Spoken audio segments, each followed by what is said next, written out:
Welcome to another episode of Artist Spotlight, the podcast. I'm your host, Mitch Stringer, where each episode we interview a different photographer and we get into their areas of expertise and their backstories and tales from the field and so forth. And this episode, no exception. As always, the podcast brought to you by the Maryland Photography Alliance, where you can check out what they have going on at mdphotoalliance.org. If you take a look at it and come back the following week, chances are there's new information, there's contests and events. So always good to check out, always good to see, and we encourage you to do that. And so without further ado, I want to welcome Rob Tringali to the podcast. Rob, welcome. Well, thanks for having me, Mitch. Appreciate it.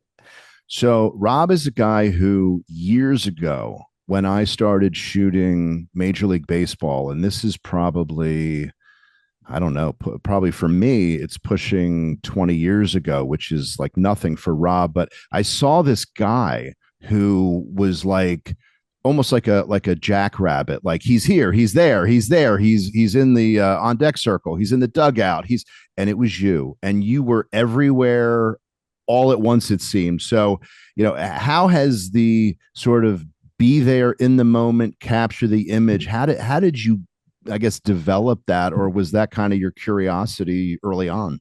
I don't think it was early on. I think when I first started, it was literally like, you sat in the photo well, and that's what you did. And it was probably over a course of, a couple of decades of like, all right, I can't do this anymore.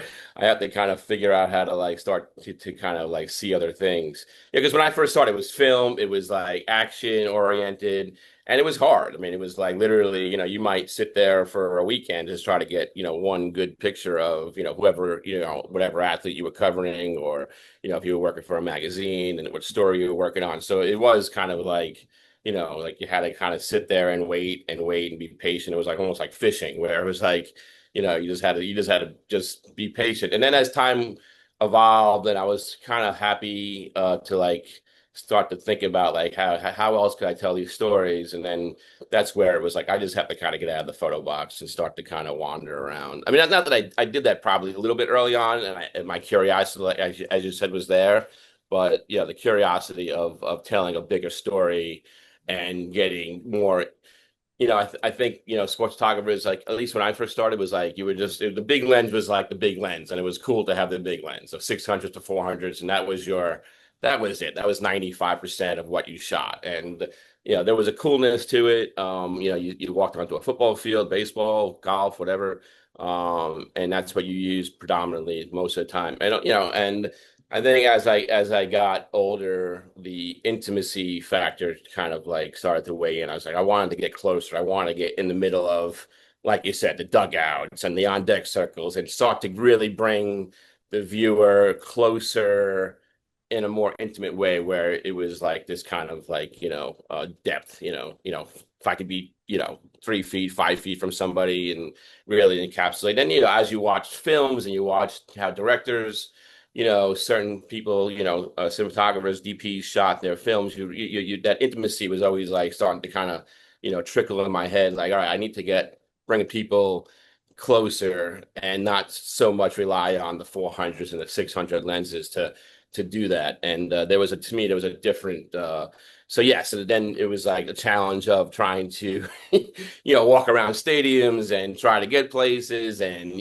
talk yourself into things and kind of, almost establish, hey, this guy's cool, he could be there. And, but that was like a process. And I was happy to kind of like do that. And now I see like, like the on deck circle. I think I remember doing that, maybe a couple other people. I remember, shooting it, and it was like, wow, it was cool. Like, the first inning, when the first guy comes up, he's on, they're in the dug, they're outside the dugout. And then I remember last year, Otani, during the World Series, there was like 25 people like around him.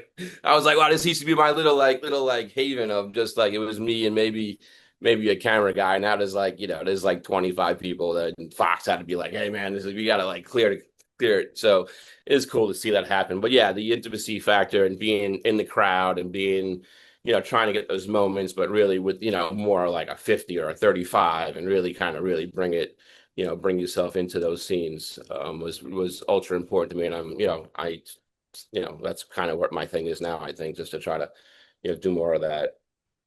I think, baseball for the casual fan, you can look at it a few different ways. Some people say, oh, baseball, it's such a slow game. And yes, they've put in the time clock and that has Yeah. sped things up a bit. But I think for the fan who is not necessarily as casual of a fan, they recognize that baseball is a game of personalities. Yeah. It's a game of quirks. It's a game of nuances. I remember looking down from the dugout in Baltimore because I smelled cigarette smoke, and I looked down the steps, and there's Jim Leland when he was managing the Tigers, Yeah. having a cigarette, and just all the different, things. And I think being able to capture those moments between players on the bench or between a coach with his arm around a batter before he goes up to Yeah. bat, and giving him some words of wisdom. It's not behind the scenes because you're sort of in the public domain, but it's behind the scenes relative to what the average fan sees.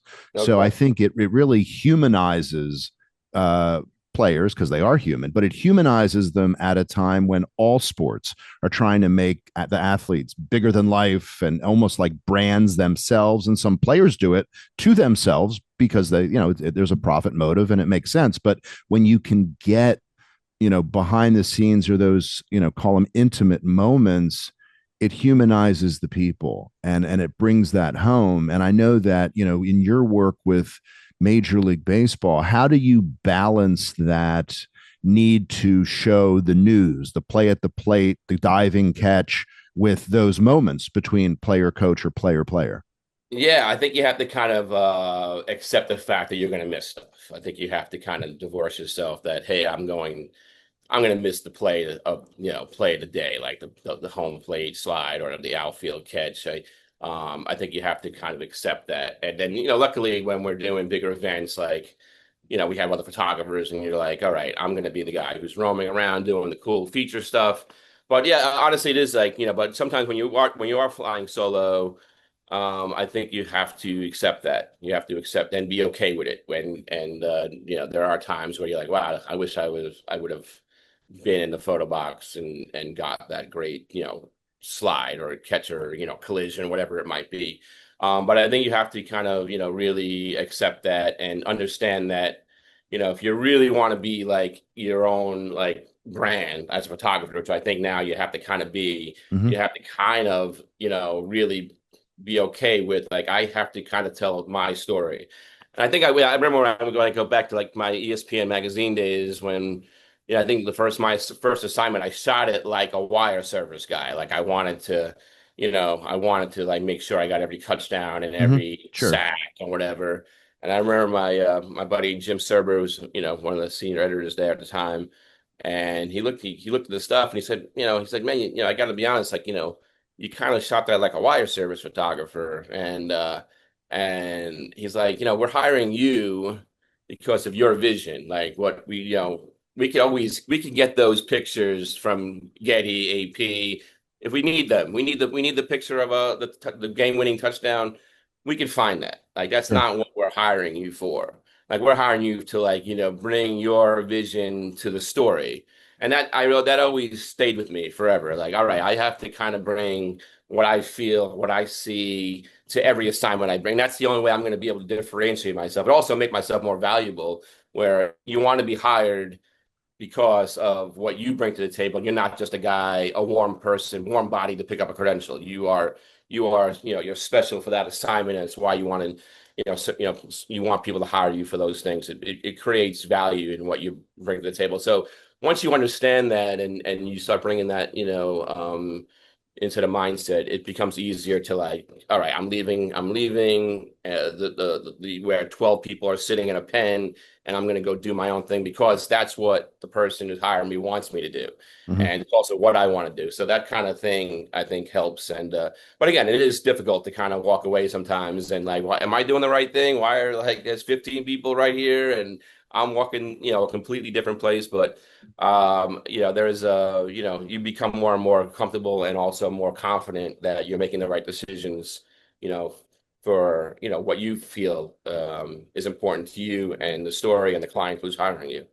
Well, and I think that that's one of the several reasons why you've had the success and the longevity you've had. Because I get asked by young photographers, what I did, and certainly you've been substantially more prolific than I have. But I'll say to them, you don't want to make the picture that 10 other people can make. You need your perspective, your point of view. Make sure that you understand what the client wants. So you're certainly going to deliver on that.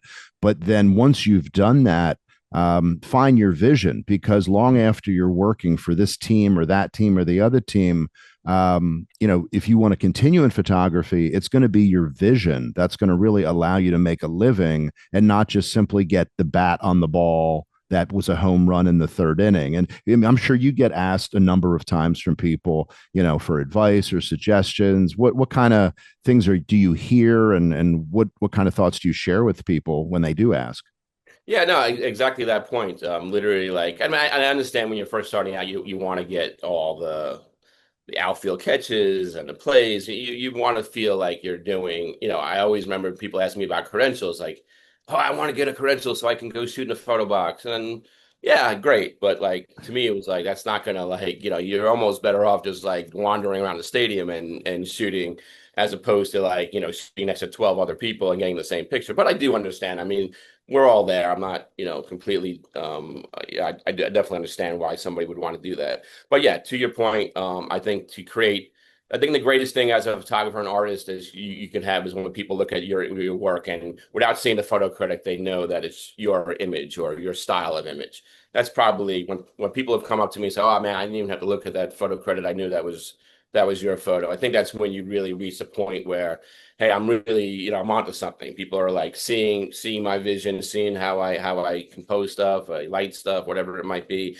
And so once you start, and that's the probably the greatest trick in the artist world is to, find a style, be okay with that style, not try to copy anybody, and you can go into the music world. And sometimes it's a little scary. You're going out there sometimes. Am I doing the right thing? I don't know. Yep. And you have to be okay with it. And you have to be okay with, and it has to, mean something to you. Like this is why I'm doing it. And yeah, then hopefully you find an audience to to appreciate your art and your style of creation. Well, I we're talking about the photo wells, which are, for the people who are less familiar, generally on the home plate side and the third base side of a given dugout. There is an area that's a couple steps down, typically as far down as the dugout, where photographers can go, as well as up in the concourse. But I was talking with one of your colleagues, Tom DePace, and Tom was talking about a shot that he had taken of Ken Griffey Jr. Making an unbelievable catch and then having to get film, I think, to New York, and I think you played a role in Yes, that. I But did. shooting not from photo wells, but shooting literally from warning tracks. How Yeah. has that whole, where you can shoot from and the kind of images you can get or can't get anymore, how has that evolved over the course Yeah, of there your used to career? be. I think Detroit was one of those stadiums where you could. Like, there were no photo boxes. There was just you sat, put some knee pads on your knees, and you knelt on the warning track in basically the field of play. I think Baltimore Memorial Stadium was one of the first places I remember where you could do the same thing. And then obviously the photo wells and some stadiums are better than others. Some have the inner positions, inner wells, which is the inside of the dugout, and so they literally have two different. But they've gotten smaller over the years, and some stadiums are now eliminating the inner wells and just putting fancy suites in. So. But again, luckily I get sometimes I know what stadiums yield the best results, and I can kind of dictate my schedule around that.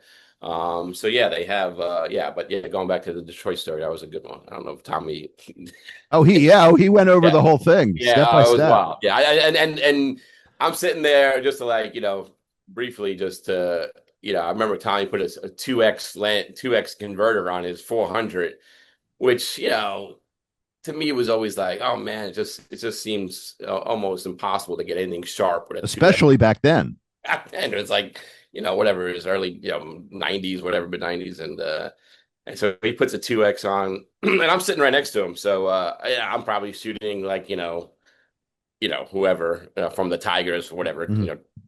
And Tommy's on Ken Griffey, and I see him go back, and Griffey just like, basically takes his whole body over the center field fence, and Tommy's on it, and I'm like, there's no way he got that, no way. Because I just like it was so far away, and it was just, it was like 2X. I was like, it's gonna look like crap, and but he, that, you know, to make the yeah, so Leading off, right? fast forward, yeah. So he was like, I need to get this back to New York. I said, well, I'm flying home to New York tonight. I said, give me the roll, call a messenger, and have them pick me up, have them meet me at the airport. And sure enough, I got the roll. Messenger meets me at Newark, hand the roll of film. I think nothing of it. And I think Wednesday, the issue comes out, and it was like, I mean, are you kidding me? It was like 6 pages of like, the sequence.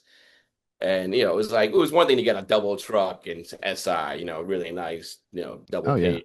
But it was one. I remember just going, "Oh my!"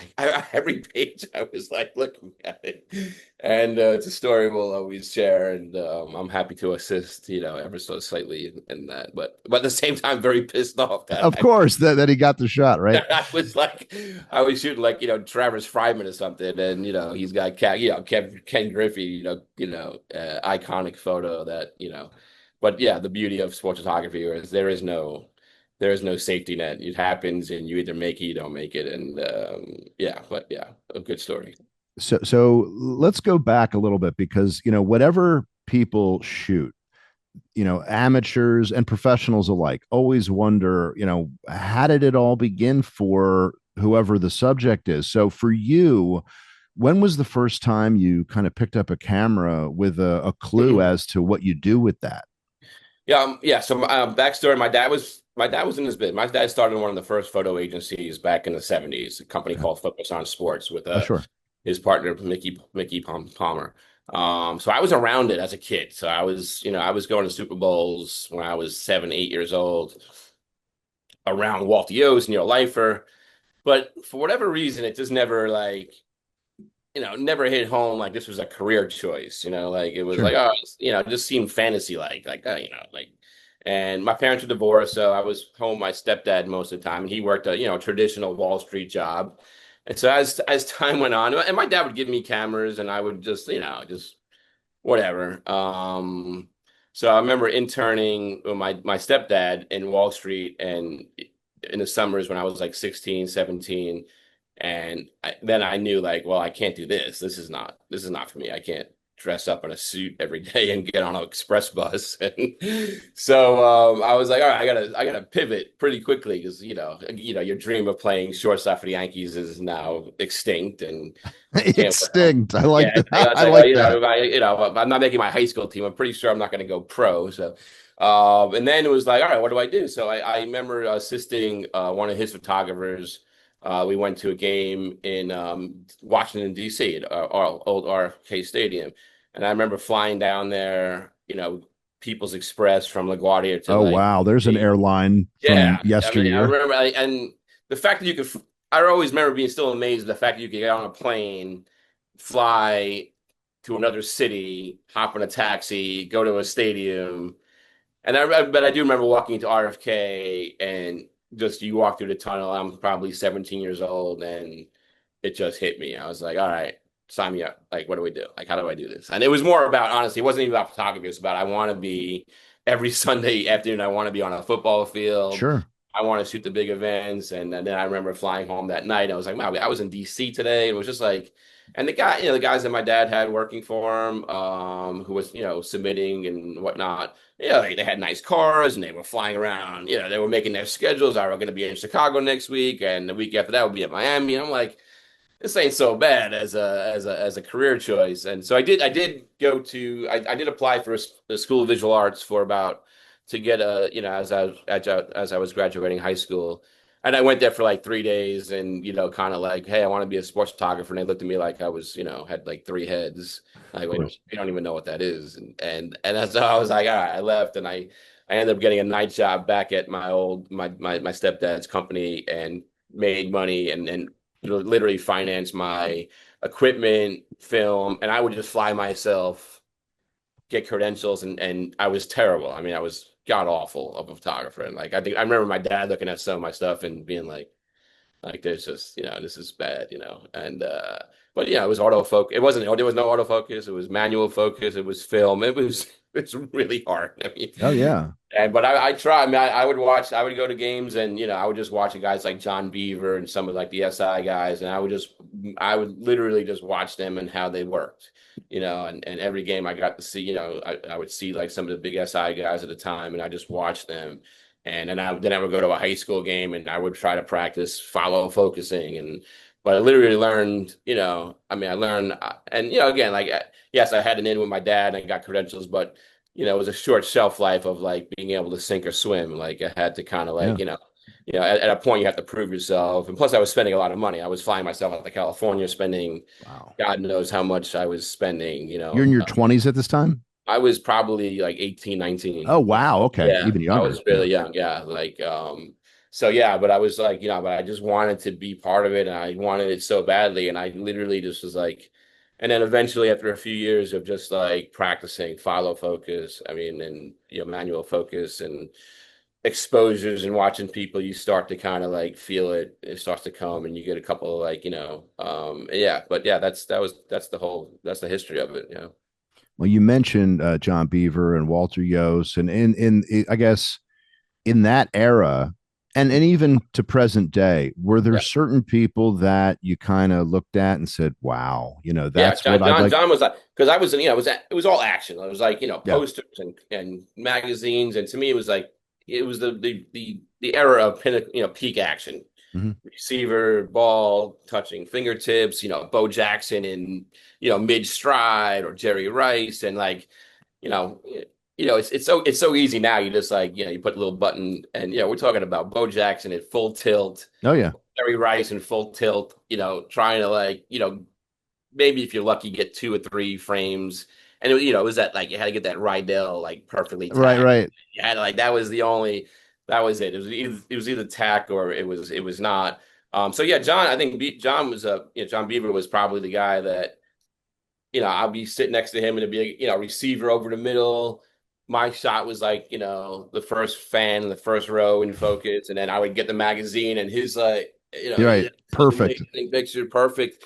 And it was just like, you almost like, well, I'll never do this. I can never be that good. There's no way I can, watch the quarterback with one eye and have my other eye on the receiver, see where he's breaking, and then be able to kind of manually focus, at the right moment. It was almost defeating and uh, you're like, I'll never be that good. But again, time and practice but it was, there was something special about it too, where once you start to kind of get those frames, and it was like, okay, and it was a reason why those same people showed up at every World Series, every Super Bowl, every Olympics, Yes. every big event. It was like there was only like maybe a couple of handful of people in the country who had that gift of be able to like not miss. It was Mm-hmm. like there was no like there was no you know the best guys were always there, and there was a really cool time of sports photography where the same people showed up, and being part of that group in that era was kind of fun. And I Oh still yeah. felt like I was learning, but I still felt like I was kind of escalating upwards and getting there. And so yeah, it was pretty special. We're talking about not only capturing action, but capturing those quiet moments, those more sort of intimate moments. And I think that, Walter Yost was really good at that. I mean, if I look at his photo of like Dave Parker, rest in peace, and Grant Yeah, Jackson smoking cigarettes in the dugout, and then yeah, he's got, was it Tony Scott, and I think Oz, is it Gary Templeton, or the Cardinals, and the colors of the powder blues, pastel. yeah. Yeah, it's Yeah, just incredible. And that really that's a different style than somebody that I really started to enjoy a number of years ago now, and that's Ozzy Sweet. yeah, And Ozzy yeah, Sweet's, especially these spring training photos, or he Yeah, would it's put, portrait. Yeah, Mickey Mantle up on the top of a platform with the sky in the background. yeah, It was almost making these players godlike in a way, but heroic. it was Yeah, so cool. yeah, yeah. I think he dug like you know, a hole in some beach in the sand to get Koufax from that low angle. And yeah, I think, and I was always intimidated by portraits. Like that's, I think that's why when I first started, it was like more about the long lens because I was shy, I was introverted, I didn't want to like, connect with the subject. I preferred to be, 100 feet or so away, and that was my style. So it was the idea of actually, talking to an athlete at the time and setting up lights or whatever it was like, man, I just don't want any part of it. Like, I remember being like, on sets or like friends of mine, and something would go wrong with the sync cord, or something would go wrong with the, some fuse would blow, and it was just like it just seemed so much of a headache and so much like a panic attack that I just was like, I'm just not built for this. So I was preferred just to be the action guy.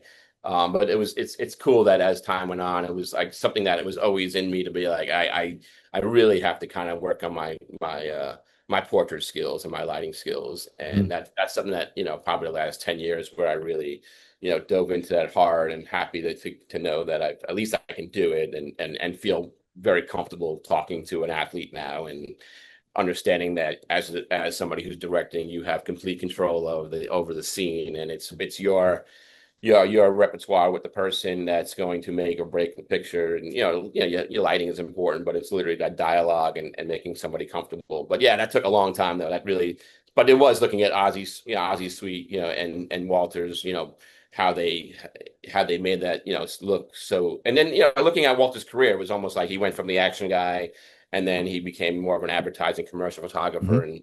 and was able to kind of like, showcase his vision. And that was definitely an inspiration to me, knowing that there's like this different parts of your career. It's like, you go to, start action, and then whatever else kind of comes after that. But yes, knowing that he kind of made that transition from being the 600 lens guy in the end zone to becoming more of, an intimate, portrait, and, just style commercial photographer was an inspiration to me, and and continues to be so. Yeah. When I was a kid, I think my first sort of fascination with photography, and specifically sports photography, is I collected baseball cards. I Yeah. collected football cards, and you know, to an extent, football. But of course, the guys wore helmets. I always liked, you had the sideline photos, especially in those days, of like the Steelers and the Raiders, and Mm. these big guys, and the steam coming off their Yeah. heads. And so, when I first started shooting sports, I honestly would make a fair number of pictures that look like sports cards. And I had to force myself to not have them look like sports cards, and just, actually have them look like peak action and Yeah. editorial, etc. But were you a sport card guy when you were a kid at some One of point? my first, I mean, as far as a collector or Yeah, as a yeah. photographer, collector, yeah, I mean, no, I couldn't. I was never a collector, even though I would get like these, like they're probably around somewhere. I would get like my dad's, partner at the time, Mickey Palmer, was, a big top photographer, and he would Mhm. give me a set of cards every year. So who knows where they are now? But I was Right. never a collector. But I did shoot. One of my first jobs was we had was a company called Score, which was up Sure. in Stamford, Connecticut, and it was a client of my dad's. And I remember there was like a summer job that I went up there, and just edited and kind of talked myself into shooting some games. And yeah, so like one of my first, the paid assignments was actually, working for them, and finally talked myself into it. And it was one of those like pinch yourself a little bit. Like, I can't believe I'm getting hired to go shoot a baseball game for a trading card company. So Well, yeah. and actually that's a kind of a good lead in. So, baseball cards, and I know you know this, but baseball cards years and years ago, you had Tops, and then you Yeah. had Bowman, and then Yeah. in the early 80s, you had a company called Donruss and Yeah. Fleer Clear. and Yeah. Tops. And then at some point, in my opinion, Upper Deck came Yeah. and completely elevated the bar in Yeah. terms of paper that they're printed on, photography, color. But then that same company essentially destroyed the card business. Yeah. And I've talked with, Michael Zagaris, and I talked with Tom DePace about all this. So, what involvement did you have during that kind of explosion Yeah. of No, yeah. cards in the 90s? Yeah, yeah, like I said, Score was a big, was somebody who was hiring me a lot, and then like you said, Upper Deck came along, and then unfortunately, my good friend VJ Lavero, which you might know, Mm-hmm. he passed away a bunch of years now, but yeah, he was really involved in the curation of Upper Deck and the photography, and it was cool to see a company that said, hey, you know what, this is our visual product. We have to hire the best photographers, and they let VJ lead this group of photographers that, would go and just, shoot in the best light and shoot in the best situations and understood. At the time, I was connected to Fleer, I mean, Donruss. Fleer Okay. was, and yeah, still probably till this day, one of the, we would, you know, I would do spring training for them for, I don't know, 10 years or so, where, we go down there for literally 40 days. I mean, when catchers and pitchers reported, we flew down there, had Wow. a had a I was in Jupiter, Florida. I was like, we had, five photographers in Florida and a few in Arizona. And you would just get your condo for a month and a half, whatever it was, and pitchers and catchers showed up, and we shot every day. We shot 40 days, and we Wow. were paid every day really well, like considering what rates are right now. But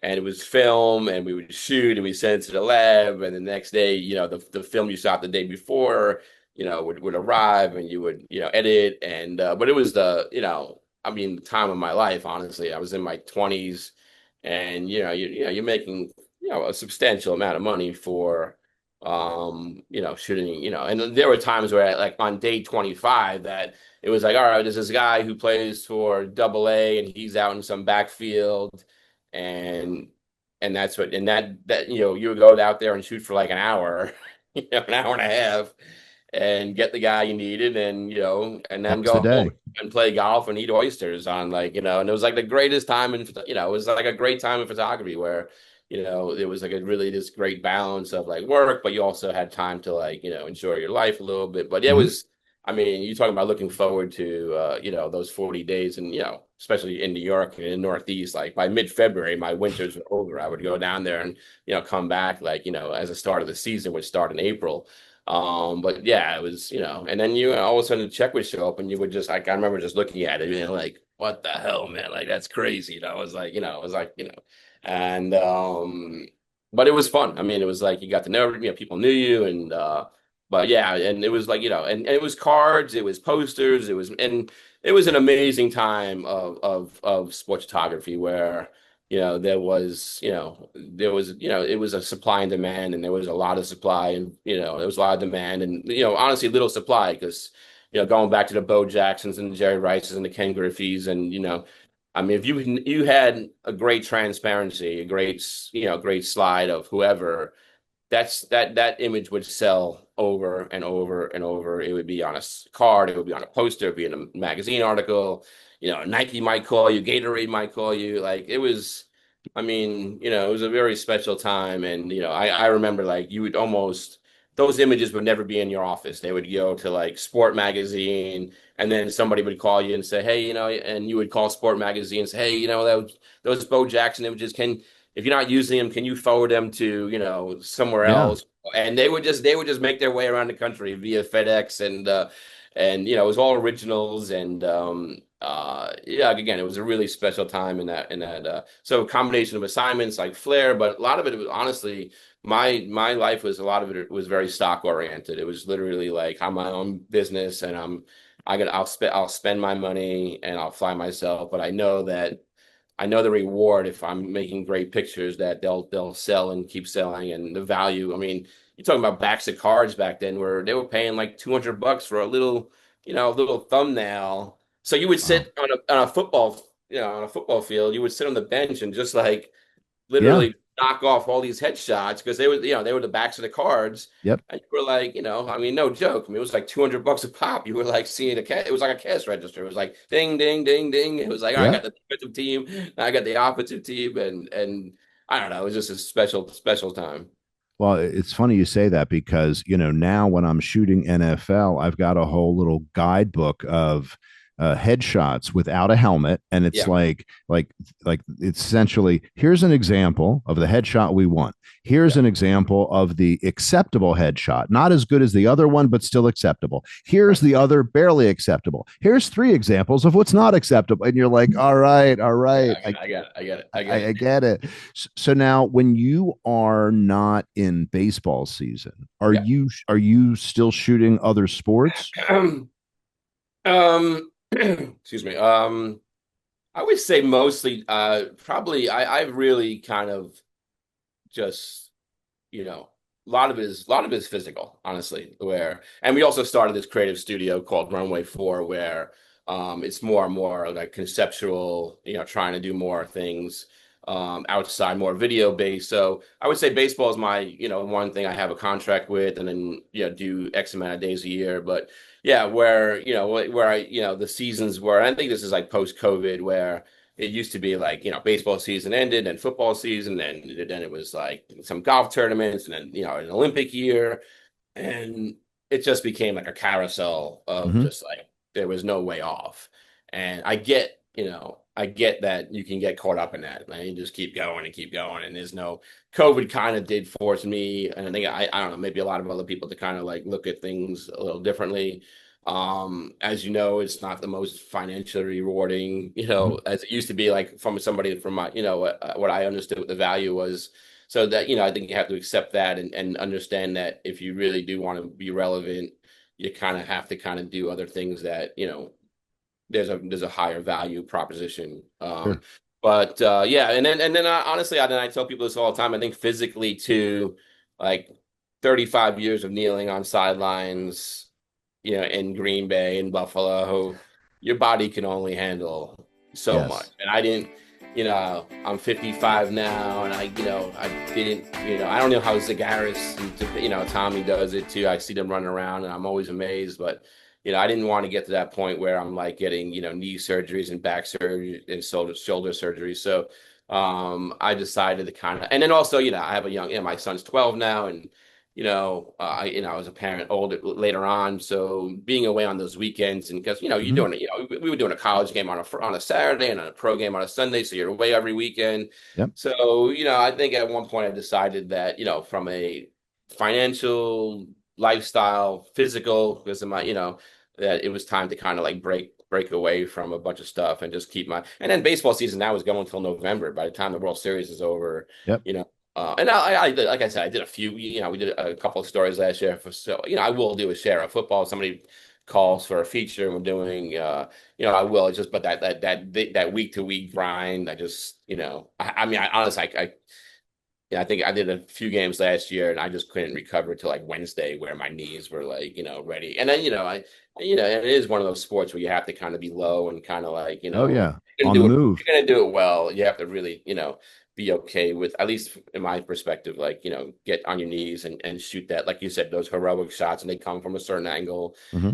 and and then be able to pop up and move down the field, and it takes its toll physically, because like Oh yeah. when I first started, you were carrying a 600 lens, a 400 lens, 50 maybe. I mean, you're carrying like maybe four bodies and two big lenses, and when I see young photographers now, I'm like, just take care of your body, man, because like it catches up to you before you know it. Before you know it, you're just you can't stand straight for an hour and a half when you get Oh up. yeah. So, Yeah. comedy again. So going back, combination. So yeah, I think baseball, and I'll dabble with other sports, but I prefer now to kind of like working with clients on more conceptual shoots, and even in the non-sports world too, where we're doing things that are just like a little different, a little departure from just sports, which honestly is cool to kind of like dig yourself into other things or get yourself Mm-hmm. involved with other areas of photography or other genres and whatnot. So Well, and you know that raises a thought, and that is, you know, you can be doing what you're doing at a very high level, but you can still burn out. I don't think anybody is immune to that. So, you know, Yeah, like for example, what I find is, and I'm all too keenly aware of what you said, where you can get on this merry-go-round of, I've got all these games booked, and then an assignment editor says, "Hey, can you do this? Can you do that? Oh, you know, so and so, you know, has a wedding. Can you pick yeah, up that game?" And then yeah, next thing you know, it's like, yes, yes, yes, yes, yes. You look at yeah, your calendar and you yeah, realize, when am I going to breathe? But yeah, um, when you get kind of, whether it's burned out or you just need a break, however you want to put it, a lot of times people will just say, I need to put that down. I need to not touch my camera, or I need to not pick up that instrument if you're a musician.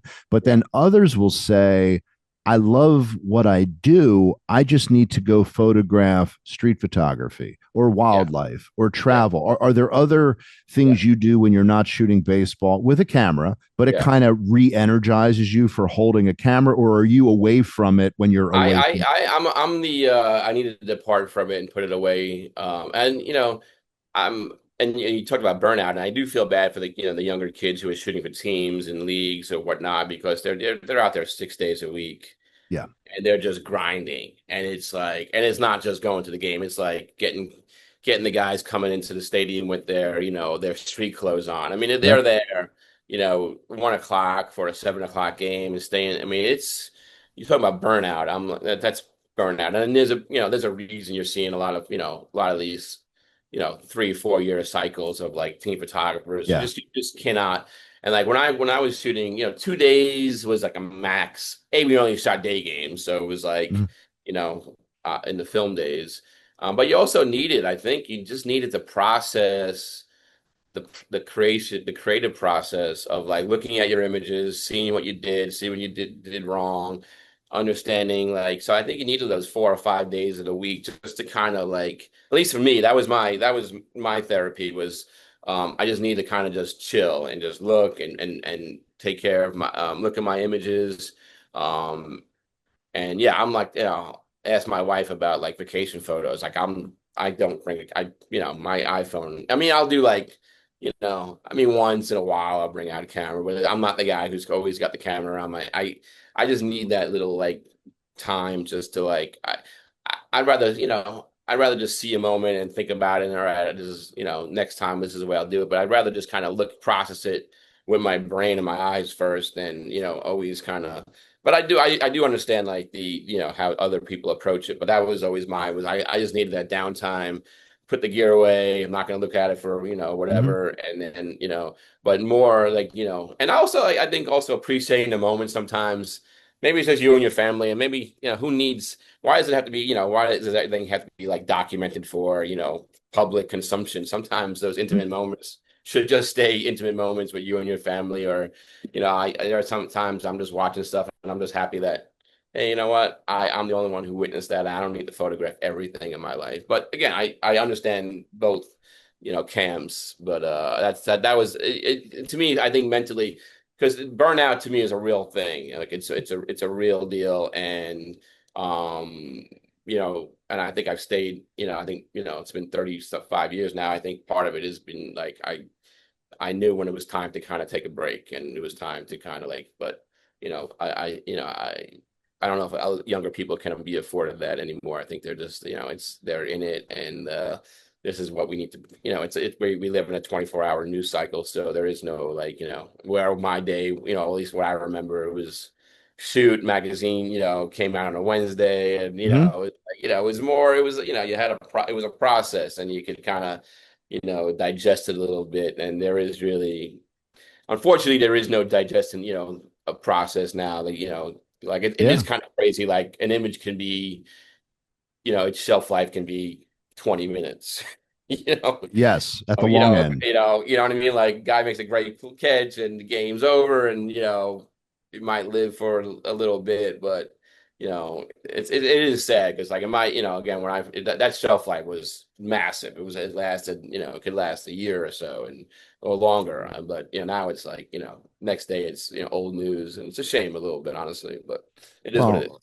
along those lines, social media obviously is huge and it's not going away. When during your career and mine shooting, I'll use baseball as the example, you had a team photographer. Yeah, Maybe that person had an assistant who was yeah, part-time. yeah. Now it sort of became full-time. Now, oh my God, you've got like 11 I know. video and social media, and there's somebody behind the pitcher when they're warming up, and Yeah, they're like, I know. so social media and photography has Yeah. helped or has hurt photography? I mean, I don't want to be the grumpy old dude, but I think it's just I think it's overkill now. I think it's literally like because I think sometimes things need to breathe a little bit and Mm-hmm. images need to breathe. I go back to my I shot Derek Jeter's last game at Yankee Stadium, and he's on the field, with his hat, and it's definitely one of my favorite images. And there's nobody around him, and this is like 2014, I think, yeah. And there's no, there was nobody around him, and I just don't think those images exist anymore. Like I don't think you could ever like get an image like that without like somebody with a cell phone and a Mm-hmm. camera guy, and then I don't know, and so I think it's a little overkill now. I mean, I get it.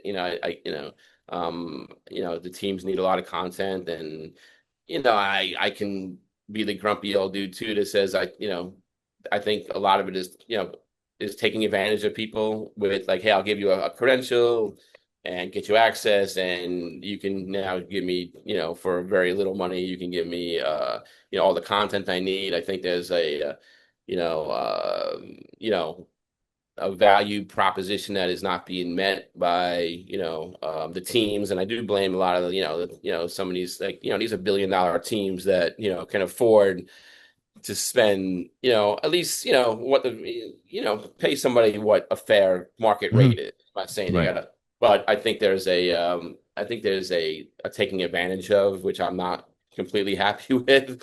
Mm-hmm. And but I also understand like, hey, as a photographer, like, hey, you want to get your feet in the door, you want to like, produce things that you wouldn't have access. So I do, but I wish if there was something that I was, wanted to be more of an advocate about is like, just understanding, hopefully getting people to understand the value of what you're doing.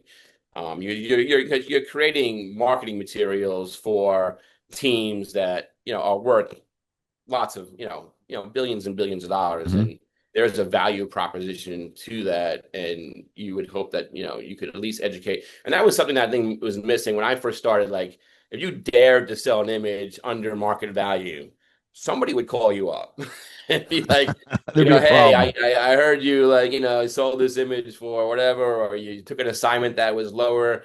I mean, someone would make you hear about it, like, and you were like, Yeah. or like, hey, this is the way it is, and there is none of that anymore. It's just kind of like, obviously, social media, online, digital, kind of depleted the value of the image, but it really shouldn't because, when you really think about what you're getting, at least it's, who's ever putting these things out, there's a huge value to the image and the creative, it's what somebody sees. It's the first thing they engage with is the visual component of whatever shot. And you just wish it had more of a value than it is now. But is the cat out of the bag? Probably, it's not going back anymore. But yeah, so yeah, I think from a value proposition, it's definitely hurt.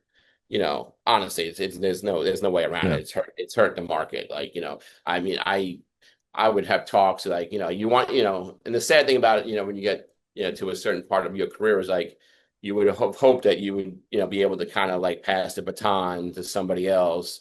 And the reality is like, the idea you could be a full-time sports photographer and afford a house and a family and, and be home to have the, to raise your kids is pretty much, gone away. I don't Yeah. see, Yeah. maybe there's like some wire service jobs and things that you could, but I still think the value proposition is so far it's gone so far down that it's hard for me to personally try to inspire other than like, hey, get your feet in the door, create your portfolio, create your style, but understanding that you're probably going to have to kind of like pivot somewhere else. Like guys like me shooting for 35 years, probably like a dinosaur. I don't see anybody doing it for 35 years, I don't know. I mean, maybe there's a few choice jobs out there, if you hook up with the right team Hmm. and they understand that, there are possibilities, but they're definitely, on the smaller numbers than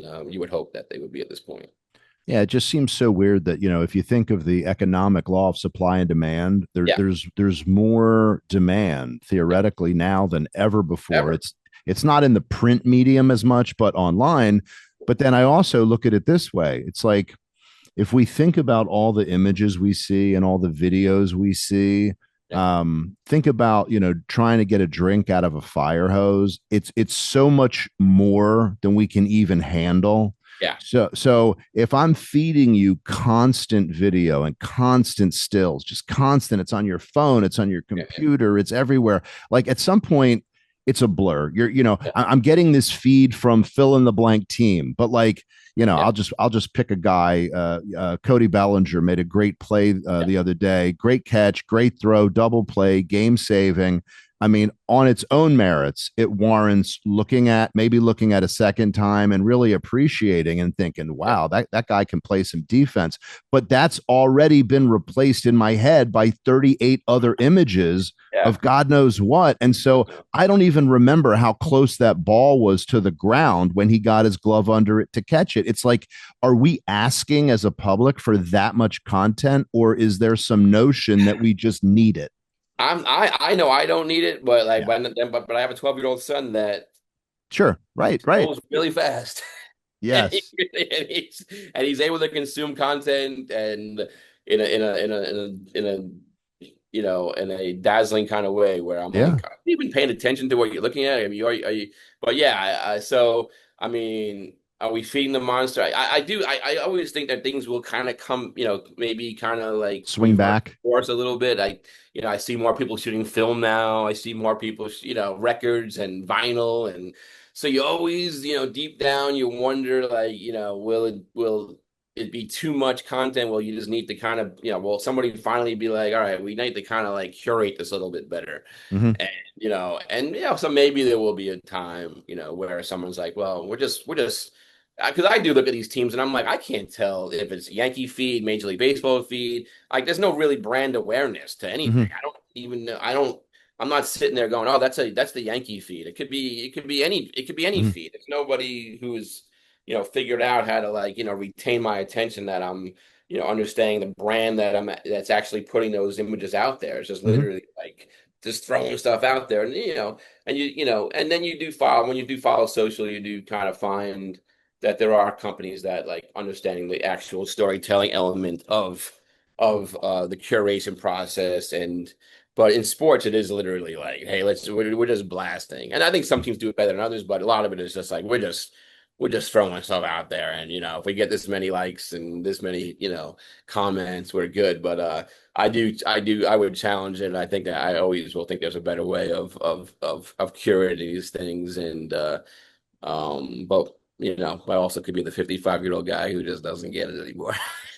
You could be the hey kids get off my lawn guy. Yeah, I could be that guy. We're talking about gear and how it weighs you down and it's a lot to run around with for sure. You have been fortunate to have the longevity of shooting during film and then into digital, and of course now digital is at a whole other level in terms of quality than it was certainly when it first came out. How have you seen the evolution of the gear make your job, I'm gonna go with easier, and then if you agree that the tools have made it easier, Yeah, then how, back to what we were talking about before, how do photographers differentiate when the gear is so damn smart yeah. that it's doing part of the job that we used to have to do in our heads? Yeah, I mean, obviously the gear is ridiculous now, and I do laugh, like, when you start looking at your numbers of your counter, and there's like, thousands of images left. And it used to be like after like a World Series, you would have a fresh roll and you had 36 images, and you knew you were going to run on the field and do a celebration. And but as you were shooting, you were like counting, all right, that's 10 frames and that's 6 frames. And then next sequence, I'm going to have to rewind my film. And I remember David Wells was pitching a perfect game in Yankee Stadium, like 90 98 maybe. Um, and I remember I snuck myself into Yankee Stadium. I wanted this shot of the scoreboard, Mhm. all the zeros with the perfects with the as his last pitch. And I remember shooting, and I was like halfway through the roll, and I was like, oh, if he throws a ball or whatever, if it's not the last pitch, I need to rewind, Mhm. and then I remember having to rewind. It was a ball, whatever, ball a strike, but it wasn't the last out. And that just sweating and changing film.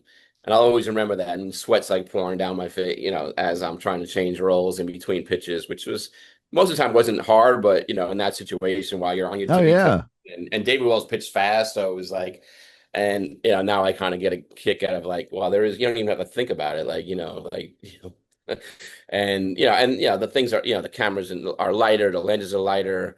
I mean, I just recently used the Canon 100 to 300 2.8, and I'm like, are you kidding me? Like, I mean, when I think about shooting golf and having to shoot, walk around a golf course with a 400 and a 600, Oh and yeah.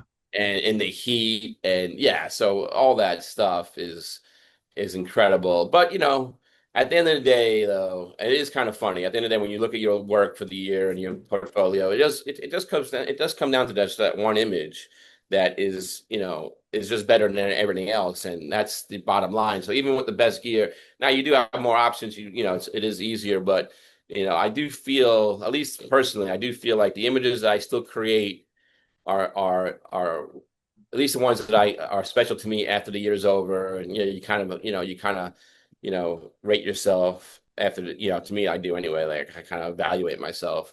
And all the images are still like, wildly, like there was always like an intent behind every image that I find special, and they could have probably been shot, single frame. You know what I mean? Mhm. Like, Sure. there are very, I mean, I'm always amazed like how very few like real action images make it in my portfolio at the end of the year. Like Yeah, maybe that's maybe interesting. one. You know what I mean? Like most of it are these little off moments, and Mhm. like light is right or this is right, and when I really think about it, I say, those, it probably wasn't the gear that made those images. It's probably the intent behind Yeah. I was seeing, and which, yes, it's nice that you can kind of rattle off and have 20 images to choose from, and there are moments where everything angles and lines up perfectly. So it is nice to have those options. But I would honestly want to say when I look at the end of the year and I kind of judge myself, 90, 80, 90% of them probably could have been shot, single frame. They're like these little moments that, so yeah, yes, the gear is important and it's nice to have the tools. And if you have a race car, you might as well, drive it fast. And, Yeah. but at the same time, seeing an image, composing an image, the right situation is still, and there are still people who do that better than others, Oh much better. yeah. I I'm sometimes shocked that, and yeah, I do see a lot of great images. I'm not saying that they don't, but I am surprised sometimes when I see some images and I'm like, you know, you, just like sometimes the gear is not the be all end all. It's still, it's still the person behind the, and they're, the Zagarises and the Yoses, and they still, those guys have an eye and a way of, and it's also, I think as I learned too, as time went on, it's literally just, talking yourself into places, having the charisma, having the confidence to make images that maybe other people. I mean, I think Neil Leifer did that better than others when Mhm. some of Sure. his stories, like, I think he got, like some Navy vessel, he got them to like, fire off, Oh my God, I can imagine. like I think as you go, as time goes on and you get more confident and more mature and more years behind you, you have that confidence to be able to pull off images more on like what you can sell. I think a lot of it is a sell point than gear, and and especially in the portraits and knowing how to kind of. So I think those are a undervalued, valued trait or experience or whatever you want to call it. That I've learned to like, hey, you know what? Sometimes you just have to figure out how to get those images, and in a place where you probably couldn't. You buddy up with the security guy before. Hmm. You have a kind of like you have a way of like, hey, I. You look down and say, I want to be here at this point, but I know I have to kind of butter up the security guy now. This way, when Yes. time comes, so there was like, so yeah, gear, everything, all that's important, but there's so many more other facets that really play into making images happen. And I think you just, you have to kind of know what they are and how to kind of like, use those bullets when you need them. Well, thinking about that, and definitely these are not things I would advocate, and I don't think you could actually get away with these anymore. But I remember Michael Zagaris telling me he created fake press passes to get into, I think it was Kezar Stadium in Yeah, San yeah, Francisco, yep. and then Neil Leifer volunteered, I believe it was, to help push a wheelchair for Me too. war Yeah, yeah, yeah, veterans yeah, to yeah. get into the Colts championship against the Giants, and then he Right, sort of right, walked away from right, that with right. his camera. I mean, those are Right. great I mean, stories. yeah, no, you couldn't do that now, but like what I do know, like there are still things. I'll give you one example. Like I know, like when I'm in the stands and maybe I can't be in certain places, but I also know that if it's the ninth inning and people are on their feet, I can easily walk into places and Yeah. kind of just be part of the crowd, and no one's gonna like say boo. Like you just kind of know, like, yeah, maybe I couldn't do that in the middle of the fifth inning where everyone's sitting down, but you kind of know that at this point of the game, most people are going to just ignore you. So you just Right. have to kind of just know where I can be and where I can sneak into.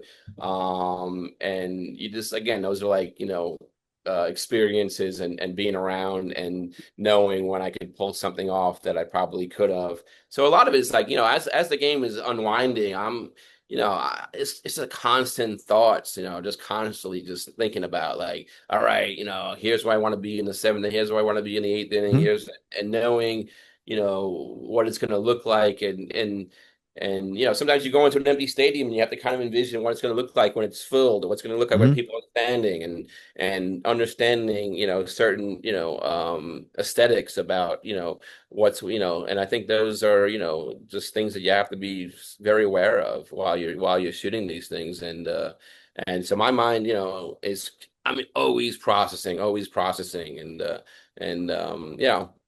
so There's a yeah, it certain there's a certain calculation that's has to just be. I think that's what sets you apart. And honestly, I think there's a yeah, I definitely go into a game with a blueprint of like, then that can change. That can pivot a little bit, but like, it's literally like, all right, I'm setting myself up. Here's where the light is hitting. Here's my kind of shot list in my head, and here's where I want to kind of be. Um, and I think it's really important to at least have a a broad structure of what you want to get out of things and envisioning seeing those pictures in your head and trying to figure out how to make them as time as the game rolls along or whatever else you're shooting rolls along. about how many games a year are you shooting now, baseball games? It's between spring, all-star, and we're doing more minor league games now. We're doing Okay. a handful of those, so it's probably in the 75, 80 days, maybe. I'm guessing. Mm. Yeah. And Enough. yeah, right, I mean, I exactly. feel And like yeah, I feel it's a good number. I mean, honestly, I think it's like I think more. I think it would be, and again, like Jessica, Carol, who's runs the department. I think we have a good relationship, and everybody there, Jim and Mary, and I think we have a good understanding of like, hey, this is the day I shoot stadium shots, and this is the day we shoot, fan stuff, and these are the days we do pitchers and catchers or okay. pitchers and batters. And as the season rolls on, I think they trust me enough that, hey, as we know, like there's certain things we want to get as the season rolls on, and there are certain nights and certain games that really kind of lend itself to. This is a great night to shoot stadiums, a full stadium. It's a great sunset or whatever it Hmm. might be. Or this is a great lit, 4 o'clock game. This is a great time to shoot, batters and pitchers, and so or this is a game we're just going to shoot like dugout or on deck stuff or things like that. And I like to think that after the season, like we kind of hit we kind of hit a little bit of everything, but everything is really like elevated, like the best, Yeah. best action, the best ports, the best stadiums, the best fan stuff, and as opposed to, and again, like there's a I always love the editor, the people you work with. I always love that, and I feel like it's not as strong as it used to be where you had this like trust factor. Like the editors knew what you were doing, but you could also get feedback from them. Oh yeah, And it was uh collaborative. going back to the ESPN days, my buddy Jim like it was influential in my in how I approach things. And then, I also wish there was more of that where an editor wasn't afraid to tell you, hey, that kind of sucked. Yeah, yeah. You You know what need I the mean? feedback. You need to hear that. Really constructive, really good criticism. Like, sometimes you need to hear that. Like, Absolutely. I make comments sometimes. Everyone, I don't touch social media, but every once in a while, and I'm always amazed how fragile some people are about hearing what I think is the truth. Like, Yep. but like, oh my God, what do you mean? This is my art, and there is no wrong answer. Well, like, you know what? There's bad pictures. I know there's bad photos out there. Not everything, not just because you point to the camera and shot it on film doesn't all of a sudden make it art. Like Right. it's not good. It's not good, and I'll tell you it's not good. But we had that. We had, there were editors who were strong enough and secure enough that they would be like, I wasn't, and maybe, maybe you could defend yourself a little bit, like, if you really felt strongly, but there was a Mhm. great little dialogue of back and forth. And I always appreciated, good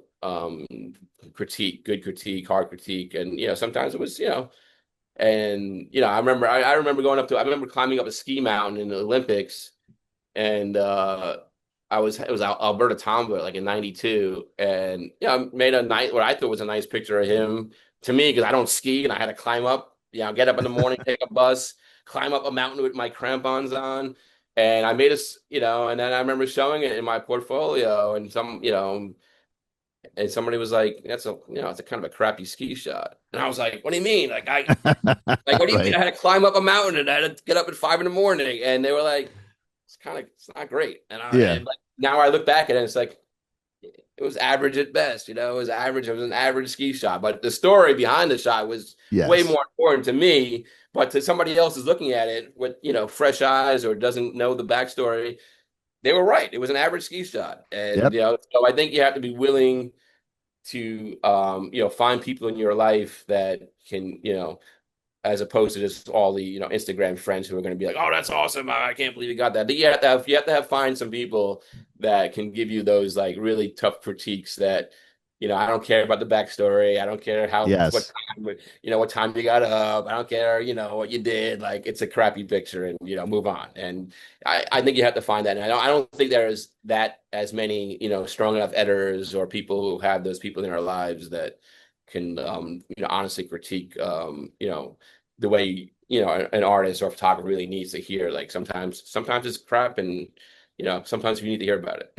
It's So, okay. sometimes crap is just that. It is. I'm sorry. And, Spielberg's put bad movies out. Yes. Like what I'm saying. Like Scorsese and Yep. they've all made bad movies. It's okay. Like like not every one of Led Zeppelin or not every song is Stairway to Heaven. You know what I'm They're saying? not Like all hits. there's a lot of bad stuff out there, so it's okay. You're not a failure if not every one of your images is like some piece of hanging in the Louvre, like they say, you know what I mean? Like, yeah, not every picture, and sometimes you need to hear about it. And I'm still happy that people, I want to be critiqued, and I think that's what elevates you and wants you to get better. And I have friends and people, partners of mine that, will be very honest with you, like, hey, it's okay. And what do you mean it's okay? Like, and you have a little, I got up at 5. I I climbed got up up, the slope. it was 98 degrees. I was sweating, but yeah, I think I think if I had a one thing of advice for younger people would be like find 3 or 4 people that you can kind of really trust and give you some honest feedback, and I think it would be very helpful for you. Yeah, that's great advice. Because yeah, everybody on the internet is crushing it. They're killing it. There's fire emojis. Yeah, Yeah, and it's like these little 2x3. It's like yeah, I was like, I had this like talk about I see a lot more cropping. People are like crazy cropping these days, like which I never knew like, it's like 80, 90% crops I'm Hmm. seeing. And I guess I'm in this algorithm where I'm getting hit by all these photographers with these like, the art of cropping. Oh gosh, It's like lucky 80, you. 90%. And in my head, it's like, yeah, I guess if it's like, if it's for the iPhone, then yeah, maybe it's acceptable. But it's like, please, at least if you're gonna go shoot, think about like to me, every image was a double page in a big magazine or a Hmm. billboard. Like, and I always took that approach where it's like, even if the megapixels are ridiculous now and you can crop and I still want to feel like I'm making something, and not to say they couldn't use it, but have that intent that this is the way I envision this picture. So if it's an Hmm. 85-1.2 lens or a 50-1.2 or it's a three, whatever, I had intent behind this image. I mean, it's why I carry three camera bodies and three different lenses Yeah. because every image, I don't want to rely on, oh, I can just crop that later, or I can, figure it out later. I think you should have an intent of what you're shooting as the shot is as it's happening and make a decision and stick by that decision. And if you study films and you look at cinematographers and DPs or whatever, hey, this is the lens we're using, this is the camera we're using, this is the light, and there's a huge intent behind. And it's so important to me. It's like from a storytelling perspective to have that intent is something I'm seeing more and more where there's willy-nilly. Well, I got these great lenses and I could crop and it's like, man, once the intent kind of goes away, I feel like you've lost an audience a little bit. Like, you lost Yeah. the point of view. I think you've lost it a little bit. Yeah, I'm not saying it doesn't look good on a phone. It might look good on a phone, but I don't know. I feel like there's a disconnect there somehow. But I Oh, don't know, sort of some 22-year-old would argue with me, like, like, oh, I mean, well, that's just the way it is. And I think intent is usually, is a big factor. I also think having a little bit of a backstory of an inspiration is important. Why, what made you, I think you should be able to talk about every image and what made you think about it, what made you what inspired you. I think there's still, again, we're in this advent of AI and digital and I think what's going to keep artists and creative people, at the forefront, or at least, not completely replaceable, is having a dialogue about, hey, this is what inspired me about this picture, and this is, or I was, I was walking here and I saw this light and I thought about something. So I think that there has to be, some of that still applies to the creative process. And if you talk to a musician, you talk to an artist and a painter or whatever, I think there's always some sort of inspiration that's behind the actual end product. There's something that kind of started that, that process happening. And I think that's ultra important if you're going to be relevant the next couple of decades, because we are going to, a lot of us are going to be replaced, but the ones that, understand that, their vision, their inspiration is usually important. And, understanding that, like, so intent to me is a word that I'm more and more, talking about, because I think having that is what's going to keep you relevant. there's a term I heard once, and it kind of ties in what you said. It's called conscious competency.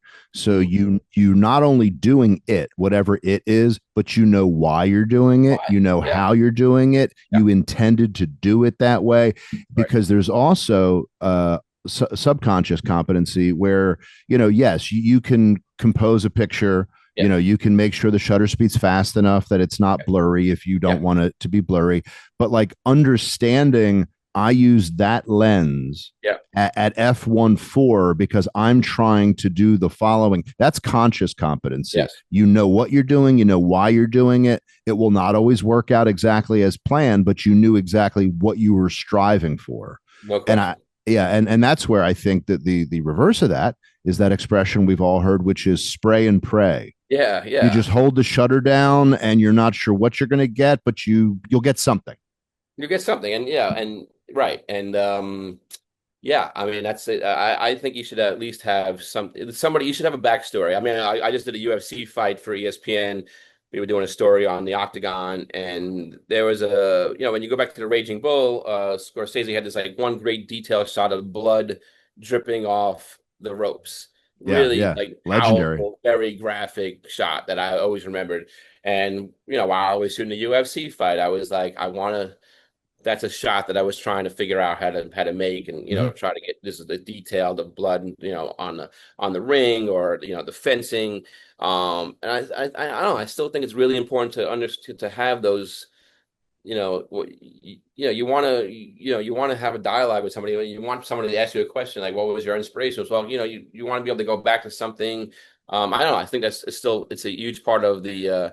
Again, it's an anti-AI thing. It's not like, hey, I'm just going to prompt something. Like it's something that you have, and you've thought about, and then you execute it, as the opportunity presents itself. But I think having that is important. And so that's again, I think if those are like inspiring words for people to hear, I think that I think we are at a really precipice of like AI, robots, and Hmm.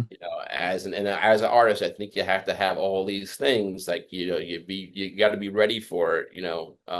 It will keep yourself like in the game a little bit. Because I think people are always going to want authenticity, but like when I go to a restaurant, I want to know like who the chef is, and I think people still want to know like who the photographer is, and Hmm. why and DPs and directors, like there's names that people will be always attracted to if they're doing what they should be doing, and that's creating great art. Oh, Rob, I know that people who are listening are going to want to check out your work. Where are the best places for people to see what you're up to? Oh my God. I guess I haven't updated my website, which is bothering me, which I need to. And that's just simple robtringali.com, just as Okay. Rob. And then my Instagram is Rob Tringali, ROBTRINGALI. I go in and out of posting. Sometimes I'm into it, sometimes I'm not. Yeah. I'm not like I'm structured. I'm doing more LinkedIn stuff now, I think. And you can definitely find me there. I'm trying to do, I'm trying. I've talked to some people, and they're like, you just, you have this, pretty, robust career. People want to hear stories, and they want to hear Yeah. some of your takes. So I've been trying to be a little more structured on LinkedIn. At least kind of, throwing images up there once a week, or backstories, and trying to maybe throw an old transparency, and talk about some of some. So yeah, so those three. And then again, like, and from the creative studio part, runway4.co is a company that me and my partner John Loomis started right around the COVID time. And definitely doing more. We'd love to talk to more companies about um, that's the storytelling element of how we approach every job. And again, I think that's more commercial based. But I think video and stills and sound, it is fun to kind of like work on some of the projects that we've worked on. And and I think we're also in a time now where partnering up with people, like there's so much need for content that yeah, I would say if I was younger, I would just try to find people that you align with, who can do video, who can do sound, who can do creative direction, who can do art direction. And and find these people you're happy to work with, and then go after brands that you see your unique vision. And so that's why at Runway 4, that's kind of what was the one of the goals we had, is to really kind of tackle some of these challenges. Or to me, like talking about brands. And I think a lot of brands are struggling with how to kind of like tell their own story. I think brands themselves sometimes are don't understand who they are and what they Hmm. mean, what they're about. And the ones that do it great, do it great for a reason. They have a real um very narrow approach to how they what they put out there. And so we try to help brands like understand, like, all right, who are you, ask a lot of questions. And and try to figure out how to tell those stories. So that's, those are the places where you could find me, contact me if you want to just like, love to still be part of the creative process in any which way, love, still love shooting live sports, but like I said, there's a transition period too. Sometimes, I think physically too is like I do see a director's chair in my life one day where I'm like, I could just maybe, but it is hard, honestly. It is hard to walk away from the viewfinder. You get, Oh yeah. I thought, as I started getting to more video, I thought I would be like, I'll never touch a video camera. I'm more direct. But man, it's like once you get that thing up to your head and you start seeing things your way, it's still, It's it's yeah.